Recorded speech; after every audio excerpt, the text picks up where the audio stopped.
Olá, ouvintes! Bem-vindos a mais uma temporada de podcast da Rede Punk Bahia.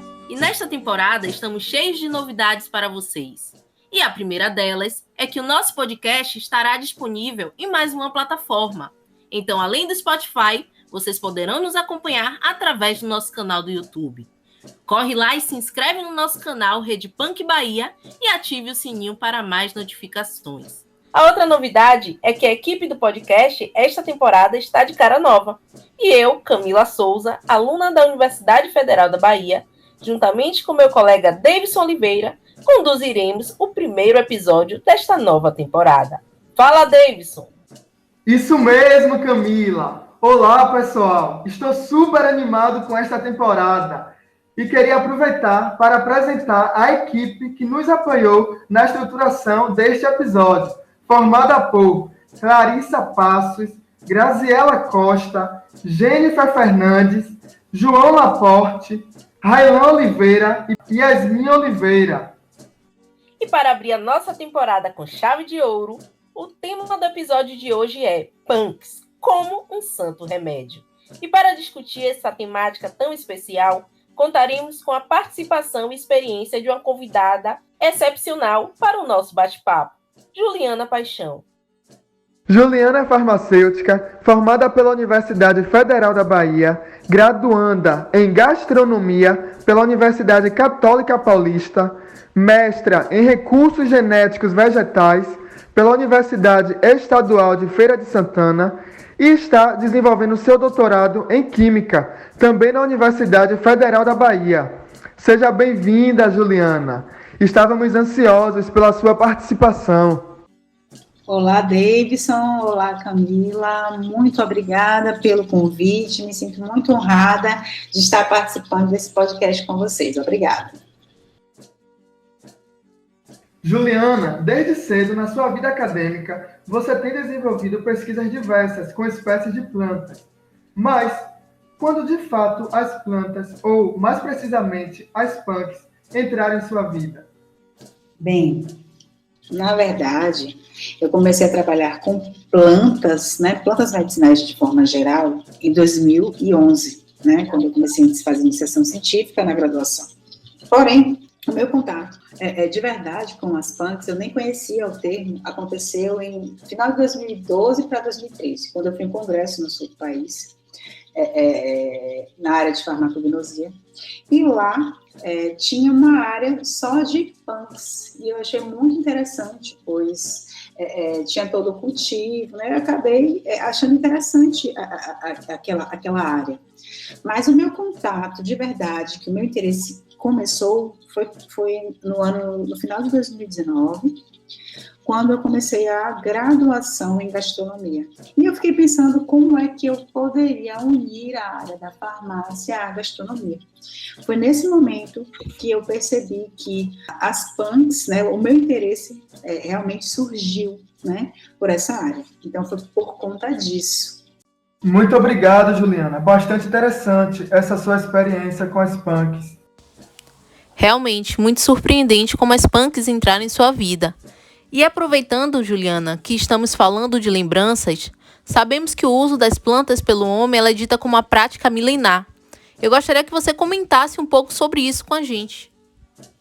Bem, Camila, como você acabou de falar, a utilização de plantas de forma geral, tanto como alternativa alimentícia como alternativa medicinal, ela existe desde os tempos da pré-história, desde os tempos pré-históricos. E isso aconteceu realmente observando, através da observação. Os homens, eles percebiam, viam que os animais estavam utilizando determinadas plantas, e aí percebiam o que é que acontecia com aquele animal, se aquele animal tinha algum efeito, se aquela planta causava algum mal para aquele animal, ou se ele ficava curado de determinada enfermidade. E a partir daí, começou-se a utilizar também essas plantas, tanto na forma alimentícia como o uso aí medicinal, tá? Mas uma questão importante quando a gente começa a falar sobre punk, a gente precisa falar sobre o movimento Slow Food, que na verdade é um movimento que tem como objetivo de defender a biodiversidade e as tradições alimentares, certo? E esse movimento, Slow Food, ele começou aí na década de 80, e ele tornou, assim, ele começou a se desenvolver realmente na década de 89. E o principal objetivo desse movimento Slow Food é a valorização da alimentação, né? Com o uso de produtos artesanais, produtos saudáveis, com qualidade, que respeitem o ambiente, né? Para a preservação do ambiente, que respeitem os produtores desse ambiente, para fornecer uma alimentação mais rica, uma alimentação limpa. E dessa maneira aí, a gente começou a existir esse termo, né, de PANC, plantas alimentícias não convencionais, que, na verdade, muitas vezes são desconhecidas, são julgadas aí de forma equivocada, né? Muitas comunidades acreditam que são ervas daninhas. Já em outras comunidades, essas plantas, elas são, na verdade, utilizadas como alimento, né? Então, vai depender muito aí do local, da região, para que essas plantas sejam exploradas como uso alimentar, né? Essas plantas aí, elas são disponíveis a baixo custo e tem grande valor nutricional.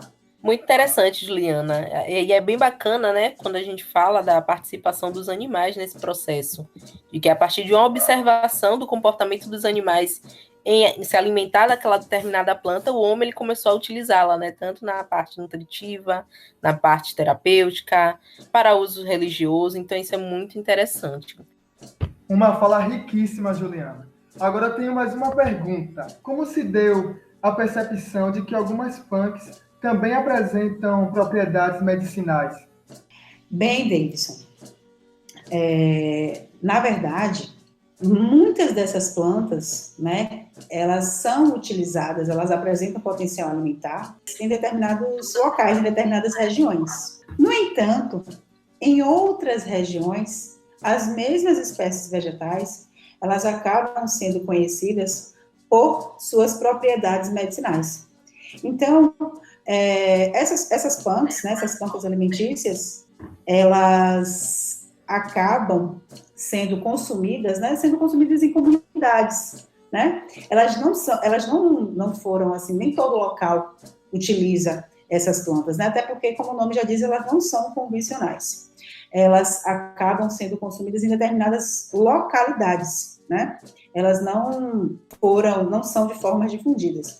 E cada comunidade, né, vai ter determinado tipo de planta que utiliza. Só que, em uma outra comunidade, essas plantas não são utilizadas, por exemplo, para uso alimentício, e sim para uso medicinal, né? E com a etnofarmacologia, né, a etnobotânica, que são ramos da farmacognosia, a gente acaba descobrindo que essas plantas, além de terem valores nutricionais, elas também têm valores farmacológicos, né? Substâncias terapêuticas, ações terapêuticas, que vão além dos valores nutricionais. Então, um exemplo que eu posso trazer para vocês é a chamada capeba.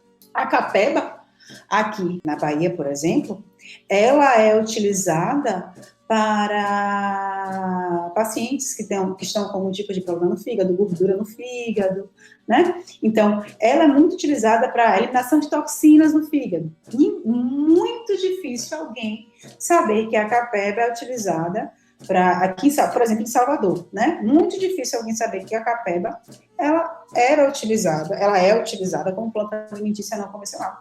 Porém, se a gente vai no interior da Bahia, várias comunidades utilizam a capeba, né? Não apenas como fitoterápico, mas também introduzida aí na sua alimentação. E essa descoberta, né, de que tal planta ela pode ser utilizada não só como alimentícia, também, né, para fim medicinal, vem aí com os estudos etnobotânicos, né, que nós fazemos em diferentes comunidades. E aí a gente acaba descobrindo a tal planta, além de ser utilizada como alimento, né, em determinado local ela é uma punk, mas em determinado local ela é utilizada aí como fitoterápico, né, planta medicinal especificamente, né. Muito bacana, Juliana, isso que você trouxe para a gente. Então, as punks, além de apresentarem um grande poder nutritivo, né, a depender da espécie de planta que a gente está falando, elas também apresentam, né, uma grande diversidade de substâncias com potencial terapêutico. E dentro desse contexto que você está comentando, digo, em relação ao uso das punks também como remédio, né, devido a essa grande quantidade de substâncias com potenciais terapêuticos, que a gente chama em conjunto de fitocomplexo, eu queria que você contasse pra gente quais os principais cuidados que devemos ter quando a gente utiliza as punks para fins medicinais. Bem, Camila, muito interessante esse seu questionamento. Os cuidados que nós devemos ter, né, em relação às plantas medicinais, bem como punks, sendo utilizada como plantas medicinais, são os mesmos, né? Por quê? Porque as plantas medicinais, elas apresentam substâncias químicas, né? Elas apresentam aí substâncias químicas e muitas vezes elas são utilizadas juntamente com outros medicamentos que podem causar aí efeitos indesejados, né? Ou até efeitos tóxicos no nosso organismo, a depender da quantidade que é utilizada. Então, um dos principais cuidados que a gente tem que ter são os efeitos que elas podem causar e a toxicidade. Um exemplo, nós temos aí uma espécie vegetal, que é a jacatupé, que ela apresenta a sua parte comestível, por exemplo, e a medicinal, é apenas a batata. E todo o restante da planta ela é tóxica. Então, a gente também precisa, além de saber se aquela planta é tóxica ou não, saber a parte daquela planta que pode ser utilizada, né? Então, tem que ter esse conhecimento também, né, em relação à parte da planta utilizada, se aquela espécie vegetal é realmente a que diz ser, né? Porque muitas espécies podem ser confundidas uma com a outra. Uma outra questão importante é em relação que essas plantas, elas não são cultivadas. Comumente essas plantas são selvagens, tá? A gente encontra na beira de estrada, em algum terreno, mas normalmente elas não são cultivadas. Não tem determinado tipo de padronização.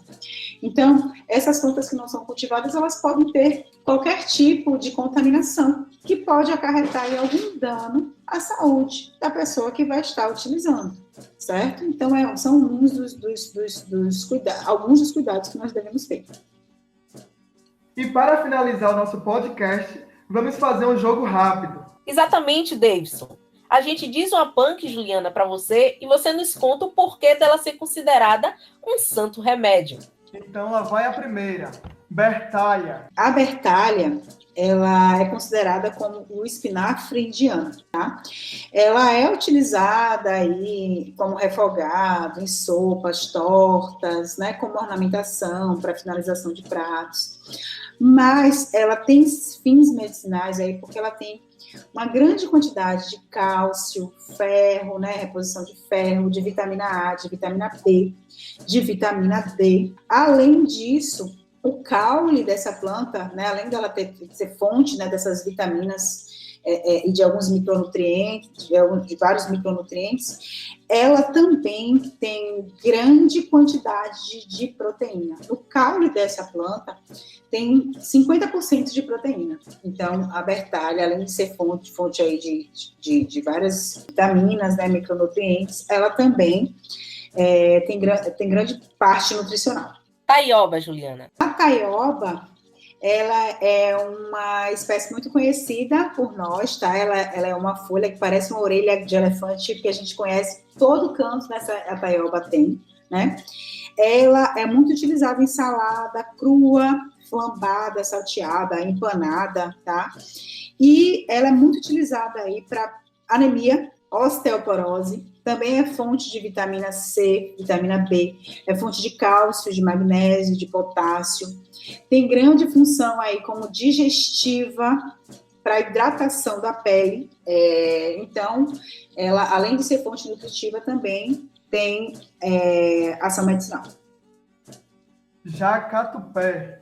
A jacatupé foi um dos exemplos que eu citei anteriormente, né, no qual ela só é possível comer a batata do jacatupé, né, que é a parte comestível, a parte que fica, é o rizoma, né, que fica no solo. Ela pode ser utilizada como cozida, né, no lugar de uma batata, por exemplo, né, num guisado, num cozido. Todo o resto da planta é tóxico, exceto a batata. E ela é utilizada para prevenção de cânceres, né, como antioxidante. Que interessante. Peixinho, Juliana. Peixinho, ela é uma folha que ela é bastante utilizada em peixes, né? Ela é bastante utilizada em peixes, pode ser utilizada também refogada, frita, empanada. Ela é fonte aí de ômega 3, também pode ser utilizada aí em xaropes, para tosse, para irritação da faringe, também tem função antimicrobiana. Então, além de fonte nutricional, também utilizada aí como medicinal. Agora me diz um pouco sobre a mangará. A mangará, né, é o coração da bananeira. A banana, né, ela vai ter aquele cacho de banana e no meio daquele cacho tem uma parte roxa, né? A gente tirando todas aquela parte roxa, a gente vai achar dentro dela um palmito. É um palmito comestível. Ele também tem função medicinal, diminui a ansiedade, como antioxidante, vai diminuir de radicais livres, né? E ele é consumido cru mesmo, pode colocar em salada, uma delícia. E para finalizar, Ora Pro Nobis. A Ora Pro Nobis, ela é uma fonte também, grande fonte de proteína, né? Ela pode ser utilizada para empratação de pratos, para ornamentação de pratos. O caule da Ora Pro Nobis, ele é extremamente nutritivo, pode ser utilizado em saladas, tá? Mas, especialmente, parte farmacológica, ele tem a presença aí muito rica de ferro, né? De magnésio, de vitamina A, de vitamina B9, zinco, fonte de fibras, fonte de mucilagem, tá? Que é importante aí para a sua ação farmacológica. E é interessante, né, que a grande procura pela Ora Pro Nobis se deve principalmente à questão da sua grande quantidade em proteínas, né? Mas não devemos esquecer, como Juliana mencionou, que essa planta ela apresenta grande quantidade de também compostos bioativos que apresentam propriedades anti-inflamatórias, antioxidantes, grande quantidade de fibras que auxilia na questão da saúde intestinal. Então, notem que, para além da riqueza em proteínas, essa planta ela apresenta muitos outros potenciais, sendo então uma planta interessante de também estar em nossas mesas. Gente, infelizmente o nosso podcast está chegando ao final. Gostaria de agradecer imensamente a sua participação, Juliana. Foi um prazer ter você conosco nesse episódio. E Davidson, meu querido, é sempre um deleite a sua companhia. Ô, Camila, eu que sou muito grato por estar na companhia de vocês. Muito obrigado mesmo. Juliana, a nossa conversa foi muito rica. Muito obrigado por ter aceitado participar do nosso podcast. Eu que fico grata, Davidson e Camila, muito obrigada, tá, pelo convite, por terem lembrado de mim. Espero poder participar de outros momentos com vocês também. Gostaríamos de agradecer também aos professores da ACCS Plantas Alimentícias Não Convencionais, José Geraldo Aquino e Débora Otero, e também à monitora da disciplina, Helena Benedito. E esses agradecimentos se estendem à professora Maria Aparecida Oliveira, da ACCS Matas Urbanas, Agroecologia, Educação Popular e Movimentos Sociais. Este podcast foi desenvolvido para o componente curricular ACCS Plantas Alimentícias Não Convencionais, ministrado pelos professores José Geraldo de Aquino Assis e Débora Otero, e vinculado à Rede Punk Bahia. E é isso, pessoal. Espero que tenham gostado do nosso bate-papo e não esqueçam de continuar nos acompanhando em nossas redes sociais. Até a próxima!